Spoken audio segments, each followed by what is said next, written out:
Sooner or later, every guitar player is going to find themselves with some version of a Fender Stratocaster.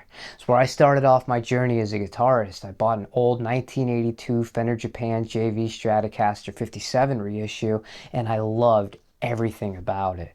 I love the fact that it had the vintage radius, small fret wire, the body is so comfortable, the vibrato is awesome, and the sounds of a Strat, only a Strat can really pull them off. And in today's video, we're going to be checking out a model that's been reintroduced. This is not the first time that Fender made a production 65 reissue into the American Vintage 2 series.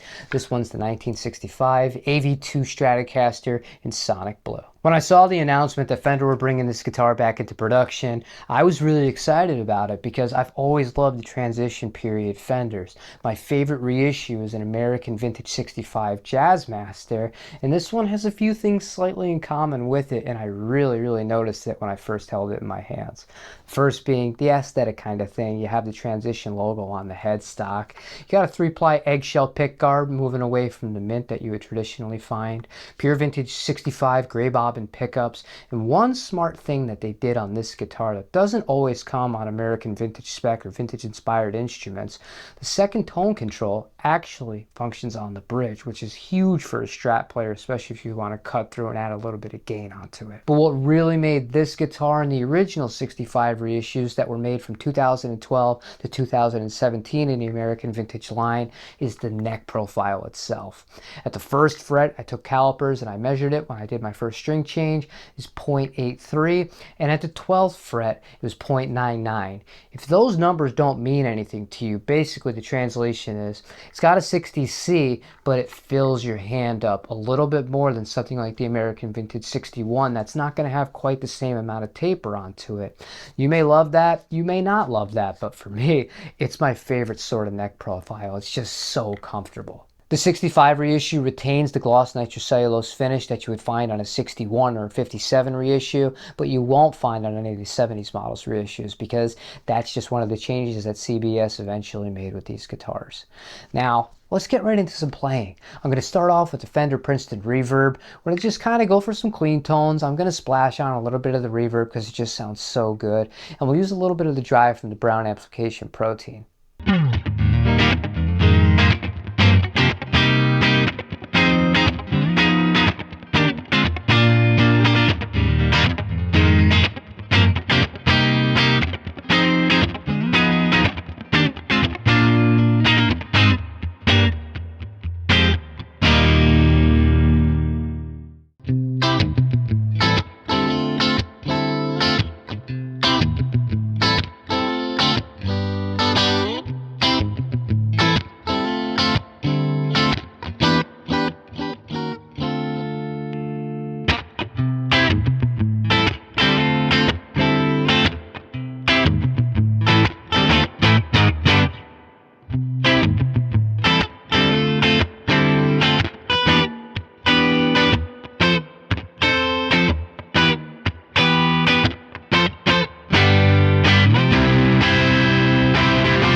I've been lucky to play a lot of great Stratocasters, and I've played some not so great Stratocasters in my life. But one thing that I've learned over time is it's not about what other people say as far as this is the best model or that's the best model. It's down to getting your hands on as many as you can and figuring out what's important to you.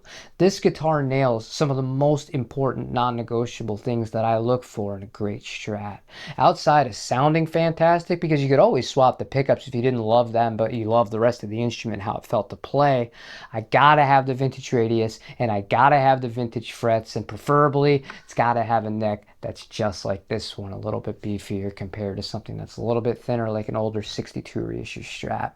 I adore this guitar. It is so comfortable. It really feels eerily similar neck profile wise to my American Vintage 65 Jazzmaster, and I knew that they would be somewhat close, but I was like, wow, it feels like a brand new production line model of the same neck, and that's very big praise in my book. There's only one thing that I wish Fender did different with these guitars and all the guitars that come with the gloss nitrocellulose finish on the American Vintage 2 lineup, and that's to go back to the flash coat thin nitrocellulose finish that they offered on the original 65 reissue. The one on this guitar that you're going to find on the production models nowadays is a lot more robust. So if you're somebody who wants your guitar to look pretty much identical to the day that you got it, if you take really good care of it, this is going to be right up your alley. These guitars though, with the thin skin from 2012 to 2017, I love the way that this guitar is aged. The checking on it, just the way that the paint has naturally started to come off in places where my arms come in contact with it on a regular basis over the years. It really makes it a more personal instrument to me, and it's part of the reason that I just have so much love and so many memories with this Jazzmaster.